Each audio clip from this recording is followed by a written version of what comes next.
Good morning, good afternoon, and good evening, everybody. Welcome to another Supatease video, and in this one, we will be reviewing the Holy Paladin moving into Shadowlands. What's new, what's changed, and more importantly, is it a specialization that I think I can play for a long period of time without getting bored, as it is likely that you're going to be making a pretty big investment in your class and possibly your specialization, limiting yourself heavily with unlocking specific covenants or legendaries. You want to make sure that you're going for the right thing so you don't spend all of that time just to get to the end of the road and be like, I'm bored. So it's a major component to my reasoning for picking a spec. I'm going to be doing a tier list for the healers. I've already gone through Resto Druid, Resto Shaman, and Holy Priest, so we still need to do Discipline Priest and Mistweaver Monk after this, and I'll be doing a tier list ranking them on that scale of how long until I think I will get bored of them. But regardless, let's dive into the meat and potatoes of this video, which is going to be the Holy Paladin and what has changed. So some of the major components you're going to notice are that auras are back. And they're back for all specializations of Paladin. So Crusader Aura, rather than just being a baseline passive to yourself for movement speed, you can switch to it to increase your mounted movement speed. So benefiting you a little bit for random battlegrounds, maybe some world quests. I don't see this being a major benefit in super competitive content. It's more of a nice quality of life. However, with some conduits, you can turn it into something that you may need to actively switch to while in combat, and we'll get to that when we get to the conduits section. Devotion Aura is now baseline, but its damage reduction is reduced. So a little bit of a nerf, but you get it baseline, so it opens up your talents to some new and exciting things. But it's nice to have the auras baseline to switch to. You also, peculiarly enough, get Retribution Aura, which I thought would have been only specific to Ret Paladin, but it's kind of just as useless as it is for Ret as it is for Holy, as it requires somebody else to die for you to gain Avenging Wrath for a short amount of time. Then, as you level up, you will be unlocking Concentration Aura, which is likely the strongest aura overall for the Holy Paladin, which causes interrupt and silent effects to be reduced by 30%. It's important to note that you can enhance the effects of all of your auras with Aura Mastery, as opposed to Aura Mastery just being flat damage reduction. It will only be damage reduction if you enable it with Devotion Aura. You can utilize it during Concentration Aura to immune all interrupts and silence effects for your group. Massive benefits there in PvE and PvP if you know that there's a raid-wide interrupt mechanic happening, and then players normally need to stagger their casts, maybe impede their DPS a little bit. You could instead then utilize Aura Master to get through that interrupt mechanic. However, it is likely in raids that you would want to benefit from the damage reduction more than anything else, but just something to note that it does have synergy with all of the new auras. One of the baseline changes to Paladin is that Holy Power is back for all specs of Paladin, and it means that you're going to be using, at least in PvP, you may be using heals that you otherwise wouldn't before. Things like Light of Dawn cost Holy Power, Word of Glory cost Holy Power, so you would likely be using Word of Glory for single target healing and using Light of the Dawn for AoE healing. But there are honor talents in PvP that, because Light of the Dawn is now free of mana, you may want to utilize it a little bit more. You might get some extra healing out of it. This is going to be kind of pending testing, but you can generate Holy Power also through melee attacks like Crusader Strike. So you will want to be utilizing Crusader Strike just to generate Holy Power so that you can take down or heal allies for free, basically, right, with your Word of Glory Holy Power, rather than spending mana on it. So you can get a ton of free instant healing by utilizing damage. So getting a good keybind for that Crusader Strike is definitely going to be important moving into Shadowlands for that reason. You get Shield of the Righteous, as do all Paladins, but it costs Holy Power. Will it really be worth the trade-off for such a minor amount of armor and potentially just a small amount of damage? It's yet to be seen. However, there are some builds when we get to the talent section that I think may enable you to generate a lot of Holy Power, so you may be able to slip that in. It's probably more or less better if you're just in solo content like Torghast or leveling. If you need a little bit of extra armor to tank some hits without dying, you'll be able to utilize some of the tank utility that was otherwise stripped away from you. Hammer of Wrath is available to all Paladins, so now you'll be able to get a little bit of an execute phase for those big damage parses, so that's very exciting from my point of view as a Holy Paladin, is getting a little bit of extra ranged aggression. Can't wait to try it out. Sense Undead, do we really care? Probably not. It's more of just like a, yeah, you can detect dead things. There's a lot of add-ons that just already do that for you without having to lose anything specifically. Moving into Holy Paladin specific, I don't believe there's anything other than Infusion of Light. I say anything but this, but it's like the biggest change. So instead of your critical strikes reducing the speed of your Holy Light, which was one of the primary reasons you would utilize this, it instead increases the healing of it, or it reduces the mana cost of your Flash of Light. So you're not going to get those Speedy Gonzalez Holy Lights anymore. Look at this, so slow. So while you might have been thinking, wow, Holy Paladin looks pretty nuts, you get Devotion Aura baseline, you're going to get these immunities to interrupts with Aura Mastery returning. There's going to be a big downside that the Infusion does not make your Holy Light fast. So you're going to have very long casts. Likely in PvP, you're going to be wanting to generate holy power with things that are instant, like Holy Shock and Crusader Strike, and then sticking to as many Word of Glories as possible. Depending on the healing output of Word of Glory, ultimately, you may just be able to get around not even needing to cast in PvP. This really just depends on the tuning. But in PvE, you're still likely going to be casting, but perhaps prioritizing Flash of Light a bit more, as you're going to be reducing its mana cost, and it's already much faster just baseline.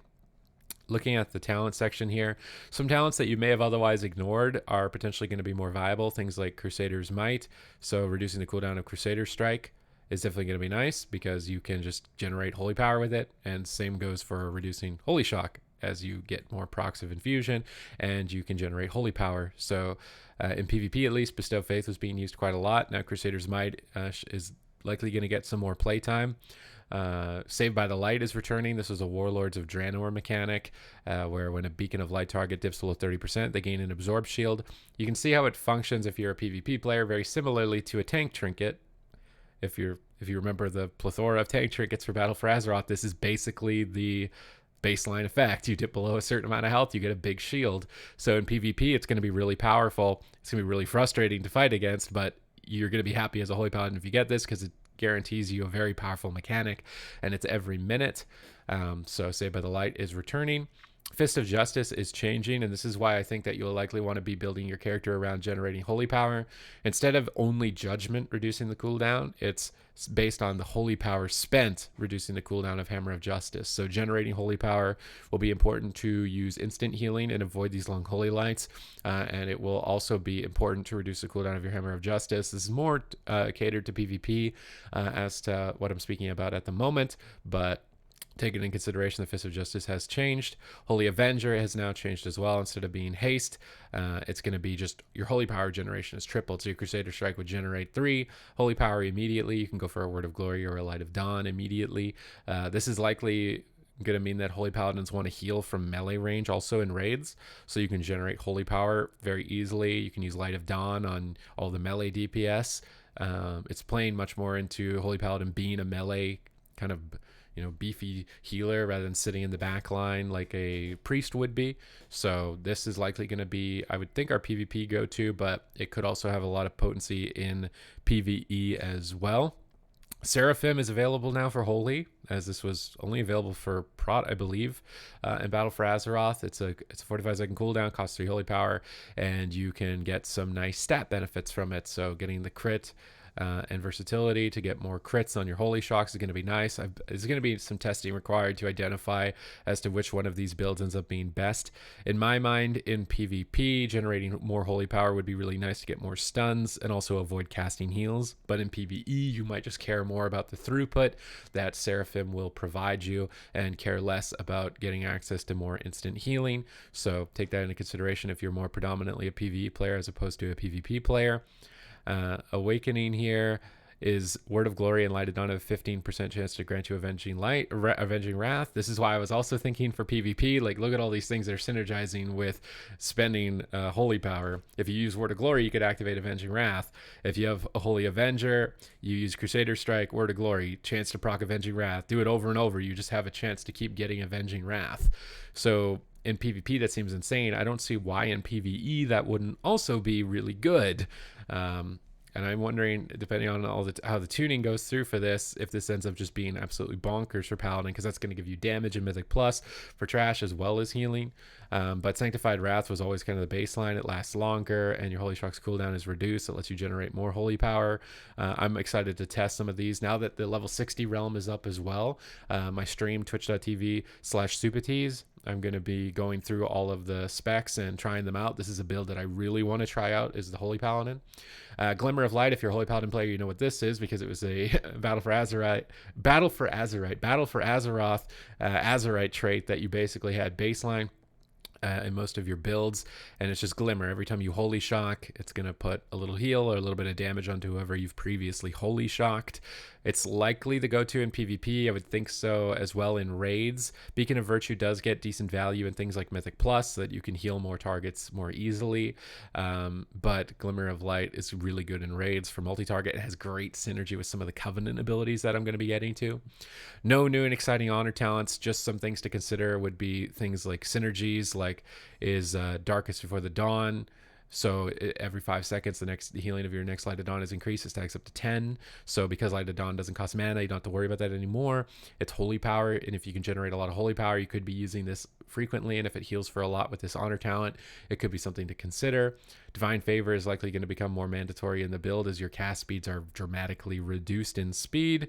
So mages are going to have an easier time as well to spell stealing it and then interrupting you. So there are some downsides to the strengths that Holy Paladins are getting, but that's pretty much it for the kit itself. So let's take a look at the Covenant spells.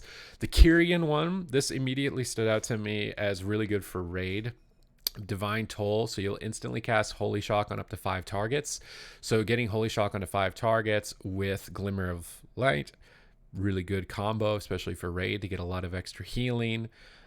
It does cost quite a bit of mana, but it's on a 1-minute cooldown. You get the vials as well, but at the moment still not usable in PvP, so still waiting to see if they're going to enable that in ranked PvP combat or not. It could be a significant drawback if they don't.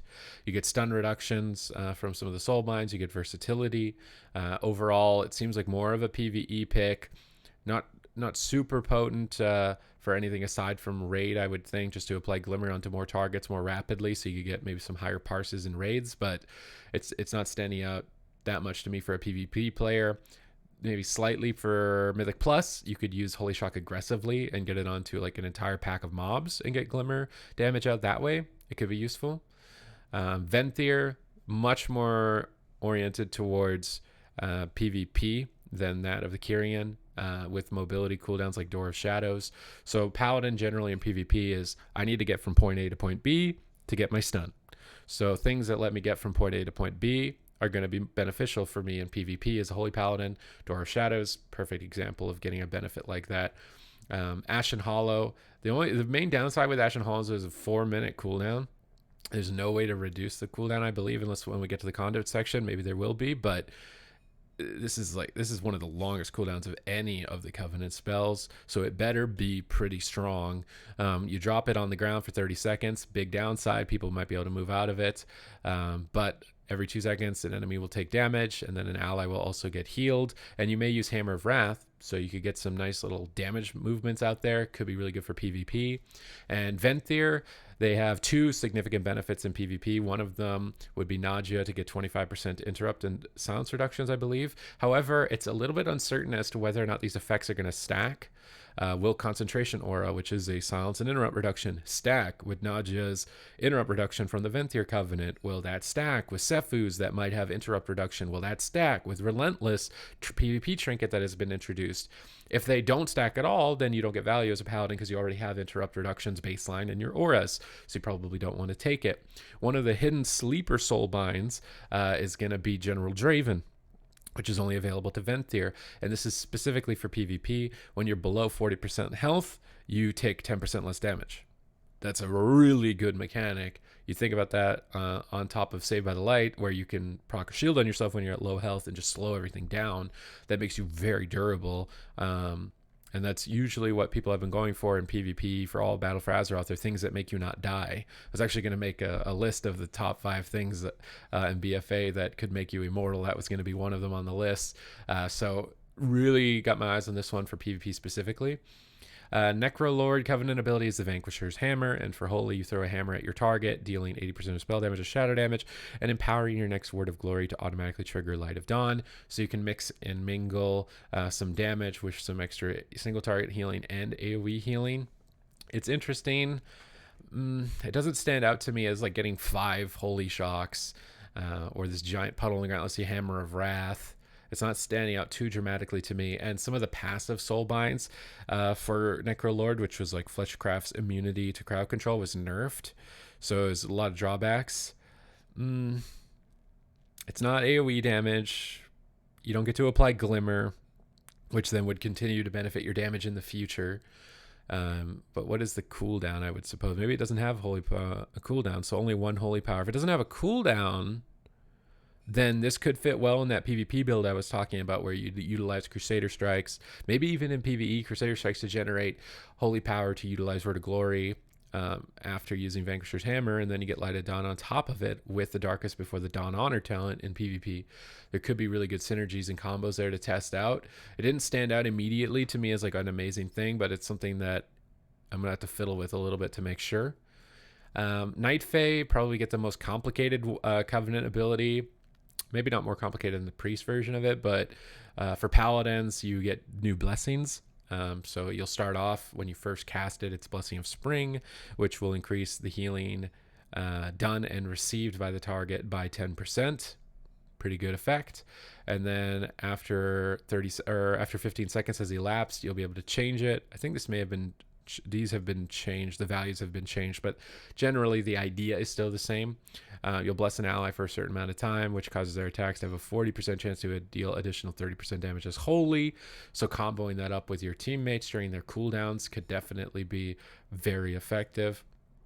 Nice little effect there. A Blessing of Autumn, bless an ally, causing their cooldowns to recover 50% faster. Man, people are going to be begging to have you cast these blessings on you in a raid, in Mythic Plus, even in PvP. This seems like a good all-around pick in terms of Covenant. So if you're wanting to play a lot of different content in the game and not just specifically raids or specifically PvP or specifically dungeons, it seems like it's getting a lot of benefits there. Blessing of Winter, you get bless an ally for 30 seconds. Their attacks will deal some damage and slow the target. Reducing their attack speed too, so a little bit of damage reduction. So bouncing between healing throughput, damage output, cooldown reduction, and durability, and then repeating over and over. There's a lot of gameplay involved with this and a lot of decision making involved with this. So if you want to pick it based on that, it's definitely good. It looks really cool based on the pictures. And again, you also benefit from mobility. You'll get Soul Shape, so you get a sprint and a teleport, much similar to the Door of Shadows, to get in there for your stuns in PvP, to escape out of mechanics on the ground in PvE. So to me, Night Fae is a good all-around pick for the Holy Paladin. But let's move over to the legendaries. General legendaries, you can get these as any spec of Paladin. So if you want a multi-spec, they may benefit you a little bit, but you're likely going to be suffering in performance for whatever spec you would like to be playing more often, or if you care about playing competitively. From Dusk Till Dawn, when you reach 5 holy power, you gain Blessing of Dawn. When you reach 0 holy power, you gain Blessing of Dusk. So Blessing of Dawn, damage and healing is increased by 6%, and then Blessing of Dusk, damage taken is reduced by 6%. So if we're able to generate holy power with Holy Avenger and with instant cast abilities like Holy Shock and Crusader Strike, you would likely be getting this effect quite a lot. So you would be doing more damage, more healing, and taking less damage. So this could be really good. It's going to be something that I need to play around with. It's a little bit unfortunate that when the game goes live, you're going to be committing yourself to these legendaries. So this one's kind of staying out to be like, I kind of want to try that one. But do I really want to put all the time to grind in to get it, and then it ends up not being good? So this is what I'm taking into consideration when I'm thinking about it, if I would actually go for it first. As an unlock. I'll try my best to test it on the beta to get a better opinion of it, while you can avoid the grinding part of it. But that's the main concern with going for that for me. Liadrin's Fury Reborn, casting Avenging Wrath or any Forbearance ability grants 5 holy power. It would be interesting if that also works with the talent Awakening, where you proc Avenging Wrath. If it does, then that could be really good, because then you just get 5 holy power. You can go for a Word of Glory. Excellent holy power generation, right? So these general legendaries are actually looking pretty good for even just holy specifically. The Magistrate, if they have those synergies, the Magistrate's Judgment. Judgment has a 50% chance to reduce the cost of your next holy power spender by 1. I don't even want to look at that one. That's kind of bad. It just seems bad compared to all the other ones so far. Uther's, it's not interesting and it's bad. Uther's Guard, your Blessing of Freedom, Blessing of Sacrifice. We don't care about Spell Warding because they're not prompt. Blessing of Protection cooldowns are reduced by 1 second. So if we're going for, in PvP, that Holy Power build and just spending a ton of Holy Power, getting these cooldowns back is very effective in PvP. In PvE, a little bit less so. So you may not want this for PvE, but it stands out to me as a good PvP legendary, especially with Ultimate Sacrifices, Honor Talents. So this might be your go-to for PvP, at least at the moment, based on what I'm seeing. Holy Paladin, these are more specific to Holy, so likely better throughput. Inflorescence of the Sunwell, Infusion of Light has 1 additional charge, so you can reduce the mana cost of Flash of Light twice or increase the healing of your Holy Light. Nice single target throughput. So if you want to be a tank healer, maybe in a raid, this would be really good single target throughput. Not so great for AoE unless you're running the Beacon of Virtue, which is only 3 targets. So it might not be that powerful overall, but it might be the best single target healing legendary. Murad's Dying Breath. Healing with Light of Dawn causes your next Light of Martyr to also heal your Beacon of Light. Each ally healed by your Light of Dawn increases Light of the Martyr healing by 10%. This could have amazing scaling effects with Conduits. And this Conduit was standing out to me a lot. Light of the Martyr's damage and healing is increased by 15% each time it's cast, and this effect stacks up to 5 times in the last 15 seconds. So Holy Paladins may be able to get around the fact that our Holy Lights are really long by building ourselves to cast instant cast spells and just generating holy power and not even spending mana. So there could be some really powerful ways to heal on Holy Paladin. I want to try it out. It might be too powerful. If it ends up being too powerful, it probably gets nerfed, but this one would have really good synergies with that. Conduit. Shadowbreaker, Dawn of the Sun. Light of Dawn's range is increased to 40 yards, and all allies inside your Light of Dawn receive 10% increased healing from your spells. Nice to buff up that Glimmer build, maybe with the Kyrian. Really good for raids. Probably not so much in PvP, but this seems like it would be a good raid pick. Shock Barrier. Holy Shock protects the target with a shield of Holy Light for 18 seconds, absorbing some damage every 6 seconds, and you can protect up to 3 targets. Interesting little barrier, just instant cast barrier. So far, the ones that stand out to me for PvP would be that one. Getting the shield, maybe some extra single target healing, although I don't, if we can avoid casting Holy Light, maybe we don't. Holy Power build to get your blessings back seems really good in PvP. In raid, anything to do with Light of Dawn, probably very good, or Avenging Wrath. Depending on the synergies with this one, if it works with your talent, could be just the best. Overall, very curious to try these legendaries out. Nonetheless, now we've got Conduits, the final section for what's coming for Paladins in Shadowlands. Conduits are a new feature. They're basically just gem sockets that you level up, so super overpowered gems that you're going to put into your Covenant talent tree, and then you should be able to switch them, but I think you're only allowed to switch them every week or something. So definitely take into consideration which ones you're going to be focusing on leveling up based on what content you do, or if you want to be competitive or you just want to have fun. That's going to be the major perspectives that I'm taking into account here for the video. So Enkindled Spirit, Aura Master, increases the healing of your next 3 Light of Dawns by 40%. Seems powerful for raids. Light of Dawn's usage hitting more targets is going to be more beneficial in that content, maybe also for Mythic Plus, but much less so for arenas. So if you're an arena focused player, you probably just want to avoid this. Maybe if it has good synergies with the Darkest for Dawn honor talent though in PvP. Focused Light, Holy Shock's chance to critically strike is increased by 15%. Can't argue with that. You get more Infusion of Light procs through this build. Downside is that your Holy Lights don't go super fast anymore. Resplendent Light. Holy Light heals up to 5 targets within 5 yards for 5% of its healing. Interesting effect there, trying to turn your single target healing into more of AoE healing, so making it better for raids. Probably don't care too much in PvP because the yardage is so limited. Same thing for Mythic Plus. Unless your group is stacked up and the healing is so minor, you wouldn't really benefit from this in small group content. This would only be good for large group content. It's probably specifically raids. Untempted Untempered Dedication. Light of the Martyrs. Damage and healing is increased by 15% each time it is cast. Its effect can cycle to 5 times and lasts for 15 seconds. To me, this is the most crazy in PvP, as Light of the Martyr in the past has been ridiculous for Holy Paladin. I'm thinking about early Legion, where you could just heal with Light of the Martyr, sacrifice your own health, and then if you got polymorphed, you healed all that life back. So these are really good against mages. It's looking more and more like Holy Paladins can get around the fact that Holy Light's a really slow cast again by just utilizing their instant cast spells and building their talents and legendaries around those spells. So this would be a go-to for PvP, but probably avoided in PvE. These three seem a bit better for PvE specifically. These are Covenant specific sockets, so they'll power up that Covenant spell. Divine Toll has a 30% chance to cast twice on any given target, so you can spread even more glimmers. Really good for raid, I see. It loses value though as it gets above 5 targets for things like Mythic Plus, because you can't bring more than 5 people, or 3 or 2 for Arena, so it falls off in terms of smaller group content. Ashen Hollow strikes the lowest health ally and enemy within its effect for 10% of its effect, so not reducing the cooldown, unfortunately. That's what I would have liked to have seen with it being a 4-minute cooldown. But there's other benefits to Venthyr that are likely going to be the reason that you pick it.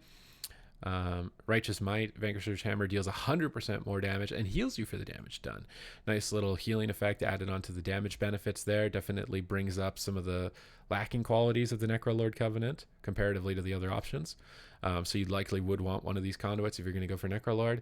The Long Summer, Blessing of Summer lasts 30% longer. So I would assume that all the blessings last longer. So if you want to stay on a good blessing, let's say Blessing of Winter is bad, right? I think in a lot of circumstances, it's probably not that great compared to the other options. Probably doesn't do as much damage. You don't really care about reducing attack speed too much. So you could stay longer in the better blessings and then just switch out faster out of the winter one. I see that that's how this is going to be used. For endurance conduits, this is just defense. So Divine Call, Divine Shield cooldowns are reduced by 5 seconds when you take damage, but only every 30 seconds. So every minute you would get 10 seconds off, as you're almost always taking damage by some source. There's very few limited. Oh, actually, I'm talking about PvP, right? In PvE, you probably don't want to be taking damage too often. So in most cases, especially in competitive PvE content, if you take damage, you're probably dead. To a lot of mechanics, so you really want to take into account, are there any like pulsing AoE effects that could hit you to get this? It's not a super large amount of time. The only other synergy to reduce the cooldown of Divine Shield would be something like Unbreakable Spirit, but it's not scaling, so it would just be a flat amount. Consecration heals you for 50% of Consecration's damage done while standing in it, if you want to get some extra healing, but it's only you, not your group. So getting an extra damage in Mythic Plus while it's down on your melee members next to you, not going to really benefit you there too much. Shielding Word for the Glory applies an Absorb Shield that lasts 10 seconds for 15% of healing when used on the Paladin. This is all personal defensives. So if you wanted your Divine Shield faster, this would be a go-to. This one just seems not that great overall. But getting a shield from Word of Glory seems really good in all content. Whereas I see this consecration one only really being at all useful in Mythic Plus. This Word of Glory one would still be useful in Mythic Plus as well as useful in all of the content of the game. So it's more versatile. Finesse conduits, these are utility based for the Holy Paladin. We've got Echoing Blessings. After it ends, Blessing of Freedom increases the target's movement speed, so you can get a little bit of a sprint on it. Good synergies with that legendary. That would be reducing the cooldowns based on your holy power spent, right? I'm thinking about combos there. This would have great combos with that. And then when your sacrifice ends, the target takes less damage. Great synergies with that legendary. Definitely empowers it even more. Light's Barding. Divine Steed's duration is increased by 50%. So a little bit of extra mobility. Go for those Hammer of Justices. I think you would get more value out of this if you're going to combo up the legendaries. You could take this with the Charger talent or the Cavalier talent to get a second charge of Divine Steed that lasts 50% longer. But this is only purely personal benefit, whereas this would benefit multiple party members. And also assist you with some tank damage mitigation or just any target damage mitigation for heavy single target damage in PvE. Stalwart as a Crusader. Crusader Aura reduces all fear durations by 30%. This is what I was talking about, getting some benefits from Crusader Aura aside from just the quality of life of your group moves faster. I wonder if they will enhance this with Aura Mastery. I think that it should. So if you activate Aura Mastery with Crusader Aura active, fears are immune. You could immune fears on your group. This would be great utility for Mythic Plus, so that any group-wide fear mechanics, you can just immune them and switch over with this in PvP, and then as well, just getting aura switching and then activating your aura mastery to benefit it adds a lot of gameplay to the class. So hopefully that will happen, but maybe it won't because it's a conduit. I'm not sure how that works for them. Wrench Evil. Turn Evil's cast time is reduced by 50%. Its range is increased by 10 yards. Turn Evil in PvP, you're only getting the benefit against Death Knights, really, and potentially Warlocks, but in PvE, I suppose there's the Necrolord dungeon. There's going to be some undead mobs to interact with, but is it worth it, right? Like, think about the synergies of this with that legendary. I really want to try that build with the utility here and the legendary as opposed to this, or I would want to get fear reductions for my group. So unfortunately, you wouldn't be able to switch these in like for PvP before a game started, because if a team didn't have a fear, you wouldn't want that. Just take that in consideration. This would just be useful at all times in all content. But regardless, that's pretty much my initial breakdown for Holy Paladin. It's a healer that I'm going to need to check out because I was thinking about playing Priest, and the next video is going to be on Discipline Priest. So subscribe to the channel if you're not already subscribed. Great segue there. But there's some pretty unique builds here for Holy Paladin. It could end up being ridiculously strong as a result of using Holy Power now, and just getting around this nerf to your Holy Light being slow by only utilizing Holy Power heals for free and it being instant. So I'm curious to try it out to see how powerful it is. If it ends up being too strong, then it probably ends up getting nerfed. That's the downside of being really good in beta or being really good at the start of an expansion, is because you've got all your everybody's eyes are like, wow, you're the best, that you should be brought down, take it, tear it down, right? And then if you're the middle one, the middle guy in the pack, like you're sort of good but not bad, then you sneak up to the top when all the kings get blue shelled down to the bottom by Blizzard, right? Blue shelled because they're blue posting. I thought that was funny. Anyway, that's going to be it for me here on this Holy Paladin video. If you liked it, please leave a comment down below. If there's something you didn't, that I missed, or you want to kind of talk about, leave it in the comments. I want this to be a resource for everybody, a discussion point to help everybody pick what they want to play moving into Shadowlands. Definitely subscribe to the channel if you're interested in this content. I upload videos every single day, and we'll see you in the next video. So thank you for tuning in, and goodbye.